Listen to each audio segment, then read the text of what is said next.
You open the drawer looking for something else, and your hand finds the folded corner of a notebook you forgot you owned. It is not where you thought it would be. It has been sitting under the spare chargers and the warranty cards, and the pens that stopped working a long time ago. And for a second, you just hold it, not sure whether to open it. The cover has softened at the edges, the way paper does when it has waited a long time. You were only looking for a set of keys, or a receipt, or the small screwdriver that lives somewhere in this drawer. And now you are standing in the middle of the room with something you did not expect to find. The search you started has quietly stopped mattering. You open it because it would feel strange not to.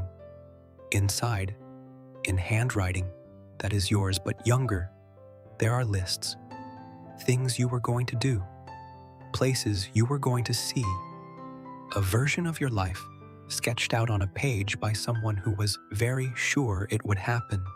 You do not remember writing most of it, but you remember being the kind of person who would. The room is quiet in the ordinary way.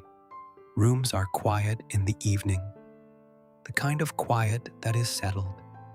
You read the first few lines, and something in your chest moves without asking permission. Not sadness, exactly. Something quieter than that, recognition. You had forgotten that you wanted these things. You had not decided to stop wanting them. That is the strange part. There was no moment where you sat down and crossed them out. No evening where you decided the dream was over. It simply became less loud, year after year, until one day, it was not part of how you thought about yourself anymore, and you did not notice it leave. You turn the page. More lists, more certainty.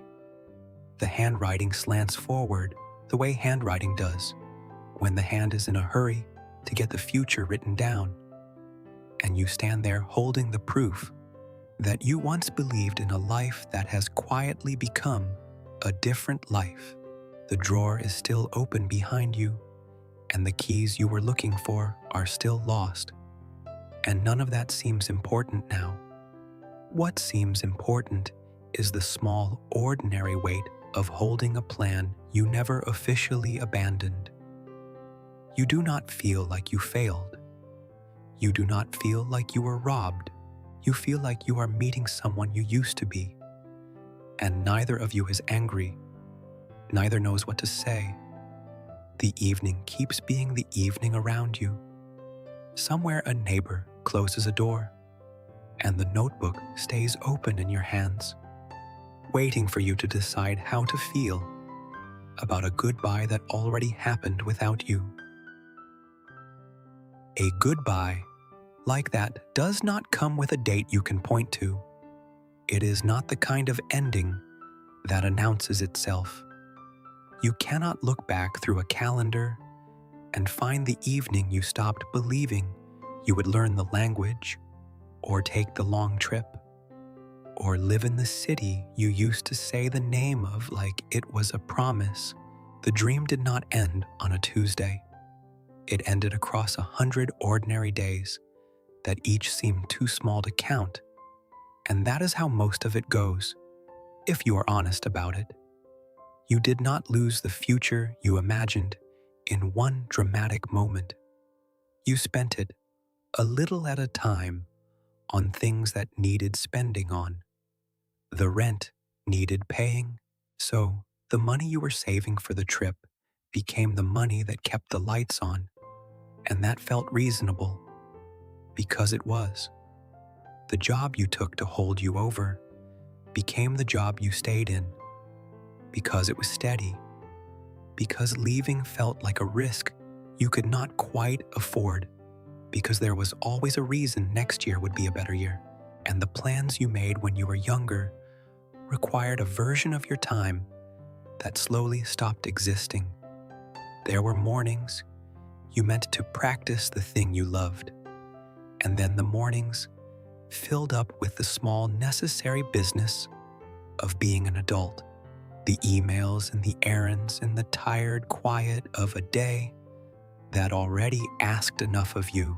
It is easy to think of this as failure when you say it plainly, but living inside it never felt like failure. It felt like being responsible. It felt like doing the sensible thing over and over, until the sensible things had quietly rearranged your life. You paid your bills on time. You showed up. You took care of the people who needed you. You made the choices that a reasonable person makes, and each one made sense on its own. And only now, holding a notebook you forgot you kept, do you see what all those sensible choices added up to. Not a mistake, just a different life than the one on the page. There is a particular way the days accumulate when you are inside them. Monday is real, and the meeting is real, and the dream is a soft idea that will keep, that can always be gotten to later, that does not make demands. So it waits. It waits very patiently, the way dreams do, and because it never complains, it is always moved to next month, and next month has its own Monday, its own meeting, its own thing to pick up on the way home. You start to understand, standing there, that the future does not get taken from you. It gets postponed so gently and so reasonably that the postponing becomes permanent without ever declaring itself. And nobody warns you about this, because the people around you are doing exactly the same thing. Quietly and without complaint, all of you paying your bills and showing up and taking care of what needs taken care of. It is not that anyone lied to you. It is that the ordinary business of a life is so genuinely demanding, so full of things that truly cannot wait, that the things which can wait learn to wait forever. And there were signs.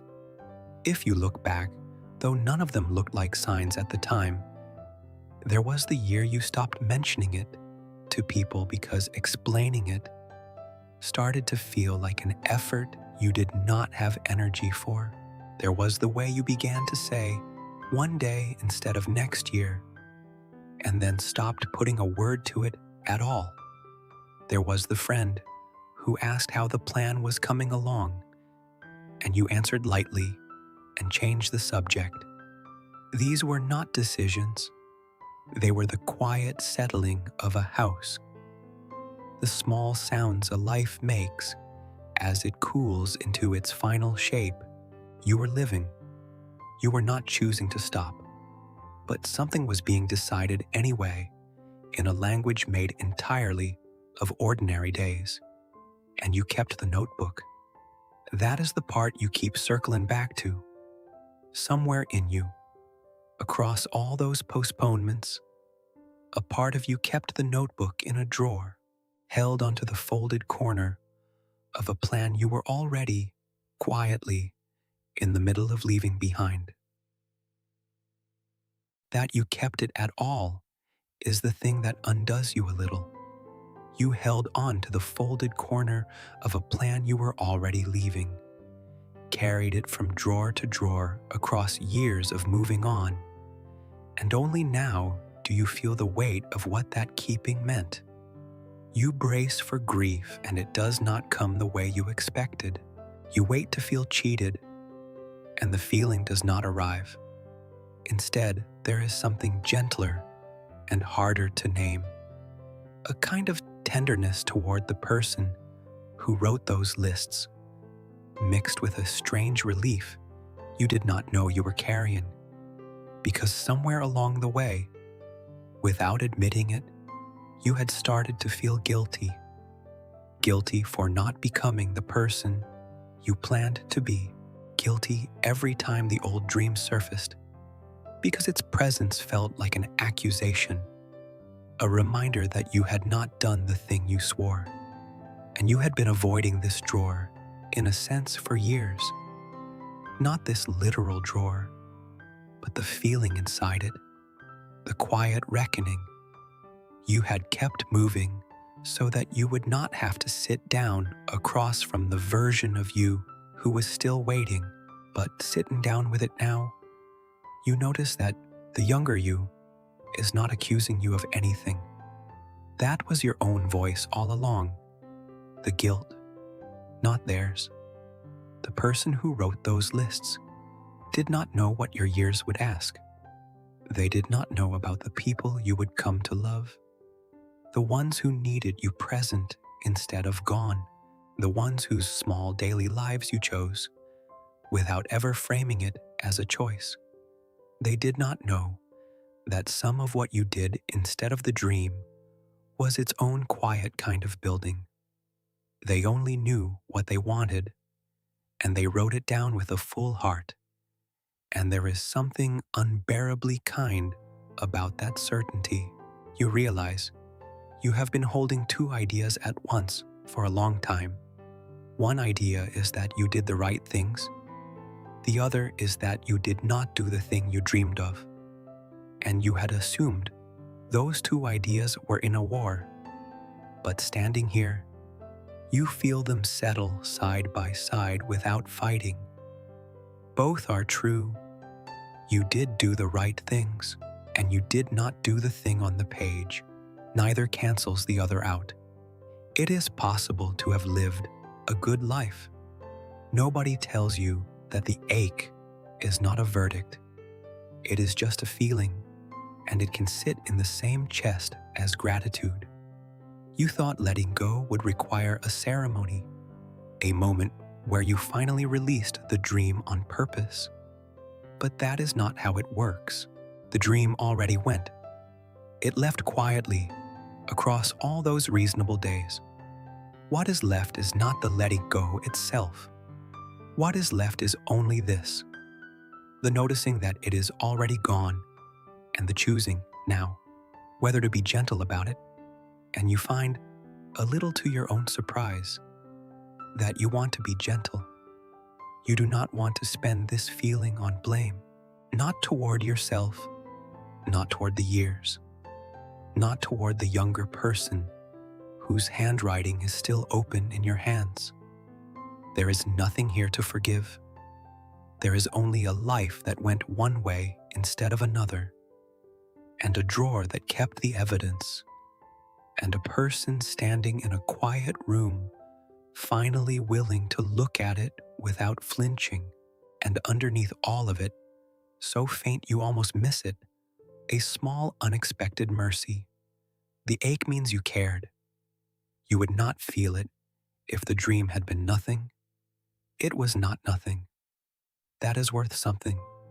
Sitting here in the settled evening, holding a plan you are only now allowing yourself to grieve. Allowing yourself to grieve it opens something wider than the notebook, because it is not only this one dream. Once you let yourself see the first fading, you start to see all of them, the whole quiet population of dreams that left. They left the same way, without ceremony, without goodbye. There was the instrument you were going to learn, and for a while there was even the instrument itself sitting in a corner.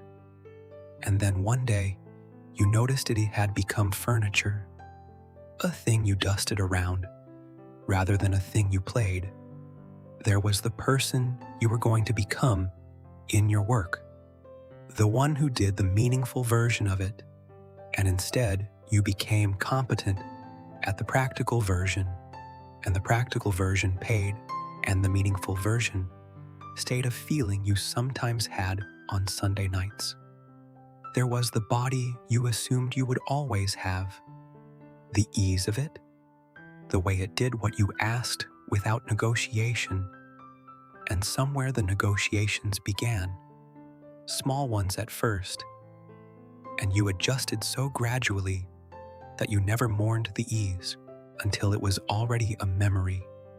There was the friendship you thought would last forever in exactly the shape it had, the two of you against everything, and it did last, but it changed. It softened into something occasional and warm and distant, and you never had the conversation where you admitted that the old closeness was gone because there was no conversation to have, because nothing had gone wrong, because it had simply moved, the way everything moves. None of these ended in an argument. None of them ended in a scene. They ended the way water leaves a room after rain, so slowly that the leaving is invisible, and only the dryness afterward tells you it happened. And you begin to understand that this is not a story about failure. It is a story about the fundamental way that time works on a person. You cannot keep every future you ever imagined, because you only get to live one of them, and choosing any single day means quietly declining all the other versions of that day. Every yes is 100 silent no's. When you said yes to this job, you were saying no to the ones you did not take, and you knew that, but what you did not fully feel was that you were also saying no to the person who would have taken them, the whole self who would have grown up inside those other choices. That self did not die. That self simply never got born.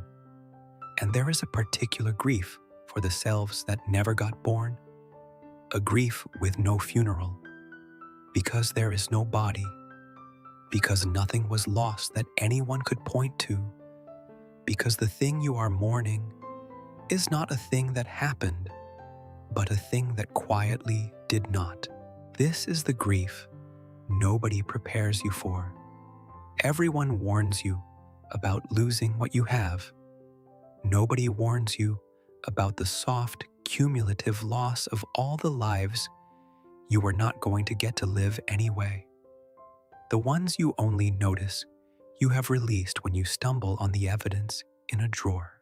And yet, sitting with it, there is something in the shape of it that is not only sad, because the same truth that took those futures is the truth that made this one real. You could not have this life, the actual one, with its actual people and its actual small mornings, if you had kept all the doors open forever. A life is made of closings.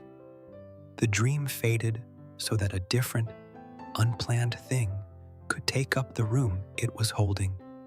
And that unplanned thing has its own weight, its own worth, even if it never appeared on any list, even if you never got to sketch it out in confident handwriting because you did not know it was coming. Most of what mattered most to you, you never planned. It arrived. It filled the space where the plans used to be. The people you love now were not on the page. The quiet contentment of certain ordinary evenings was not on the page. The way you know how to be steady for someone who is falling apart. The way you learned patience you did not have when you were young. None of that was on the page, and all of it is real. And you would not trade it back for the trip, or the language, or the city, even now. Even holding the proof of how badly you once wanted them. That is the thing that takes you by surprise. You expected the reckoning to be a subtraction, a tallying of what you lost. Instead, it turns out to be a strange kind of addition, a widening. You get to hold both. You get to have wanted the other life sincerely, and to have loved this one anyway. The wanting does not make you ungrateful. The gratitude does not make you a liar for having wanted more. This is what it is to be a whole person at this age, you think. To carry the full weight of the roads not taken and the full warmth of the road you are on, and to not have to resolve the two into a single tidy feeling. They do not resolve. You are not supposed to solve yourself. You are only supposed to hold it, honestly, without pretending the ache is not there, and without pretending it is the only thing there. And the dreams that faded, you see now, did not fade because you were careless with them. They faded because you were busy being alive, busy loving what was actually in front of you, busy doing the unglamorous and enormous work of showing up day after day for a life that needed you present more than it needed you dreaming. There is no shame in that. There might even be a kind of quiet honor in it. The honor of a person who spent themselves on what was real. And still, even knowing all this, even feeling the fairness of it settle over you, like the evening settling over the room, you let yourself feel the small, true sadness of the notebook one more time, because it is allowed, because grieving what faded is not a betrayal of what you built, because a person is big enough to hold a goodbye and a gratitude in the same two hands, standing in the same quiet room, at the same unremarkable hour of the same ordinary evening. The ordinary evening does not change because you understood something inside it. That is almost the gentlest part. The room stays the same. The drawer is still open behind you, still holding the spare chargers and the dead pens and the keys you came in here to find. Somewhere down the hall, a neighbor closes a door again, or maybe it is the same door, closing in your memory of a minute ago, and you look down at the notebook, at the handwriting that leans forward, so sure of a future it would never quite reach, and you find that you are not going to throw it away, but you are not going to keep reading it either.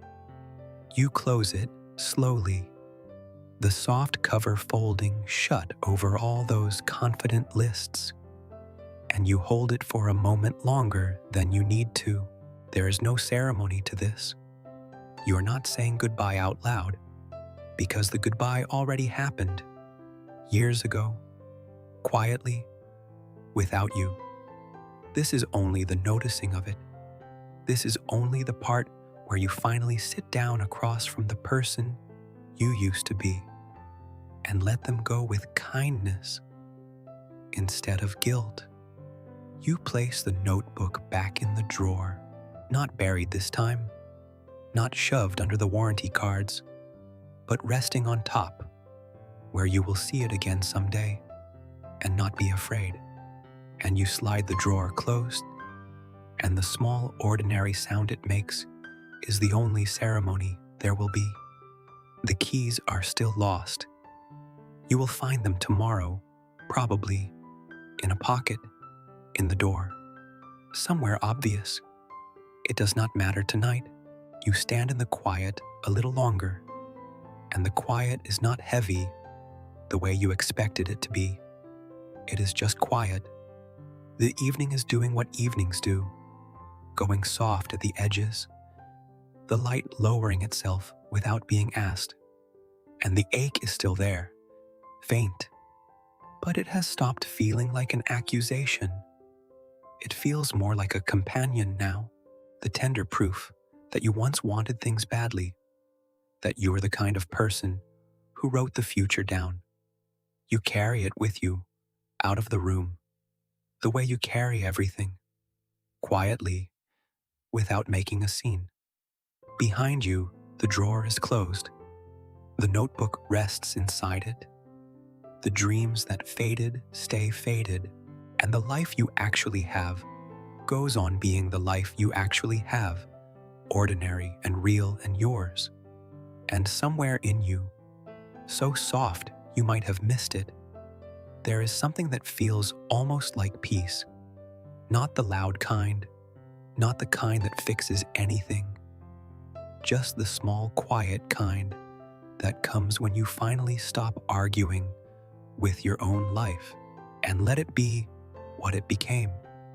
You turn off the light, The room settles behind you into the dark, and the evening keeps being the evening, the way it always does, the way it did before you opened the drawer, the way it will tomorrow, holding all of it gently, the plans that faded and the life that stayed, and asking nothing of you now except that you keep going quietly into whatever ordinary tomorrow comes next.